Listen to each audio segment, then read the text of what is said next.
Ok, desde Reacciona, especialmente en el 2020, empezamos a coordinar un trabajo formal muy dirigido hacia que la actualización de las contribuciones nacionalmente determinadas de México, los compromisos de México hacia el cambio climático,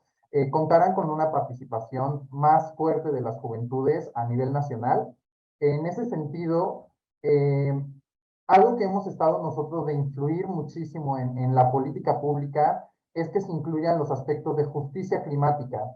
Como jóvenes, somos personas que nos sabemos subrepresentadas en los espacios de toma de decisiones y algo que me alegra mucho de trabajar con juventudes y de trabajar en esta colaboración que normalmente llena el trabajo de juventudes es que no vemos únicamente por nosotros las juventudes como grupo, sino que al hablar de justicia climática y quererlo llevar incluso a que se incluya este concepto en la Ley General de Cambio Climático o en las NDCs de México, nos importa que se generen acciones que lleven al frente a las juventudes, a las mujeres, a las personas con alguna neurodivergencia, la comunidad LGBT, que aquí en México es bastante marginada aún y que hay evidencia de que también son más vulnerables ante los impactos del cambio climático por la desigualdad social que viven y bueno, obviamente también las personas con discapacidades y las personas de pueblos originarios. En este sentido, en el trabajo que realizamos para la actualización de las NDCs, realizamos unas mesas de consulta nacional y una encuesta nacional, tanto en 2020 como ahorita en 2022, donde en cuanto a financiamiento, las conclusiones a las que llegamos, asesorados por expertos, pero también pues trabajando con juventudes en comunidades y en línea, llegamos a que, bueno, por un lado, estamos criticando muy fuertemente que aquí en México, cuando se creó en el 2021 en el presupuesto de egresos del país, el supuesto financiamiento climático nacional, que fue el más alto en la historia de este financiamiento, el 75% se fue a la Comisión Federal de Electricidad para financiar el sector energético en combustibles fósiles, ¿no? Entonces, esas son cuestiones que hemos estado criticando duramente con el gobierno, que por cierto ya hasta nos han criticado en las mañaneras y nos han tachado de juventudes de derecha y no sé qué cosas.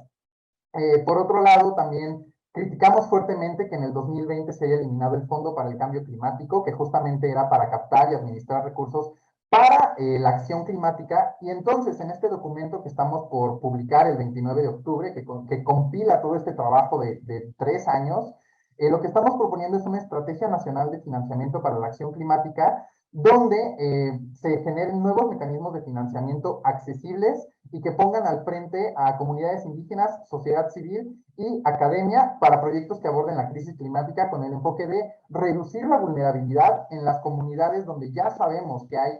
ya se están viviendo los impactos del cambio climático. Obviamente donde la distribución de los recursos económicos se base en la justicia climática y la reducción de desigualdades. Que el financiamiento sea orientado hacia los ejidos, las zonas rurales y las zonas urbanas con un mayor riesgo por la crisis climática y sabiendo que ahorita en México ya hay índices de vulnerabilidad mucho más tangibles, que,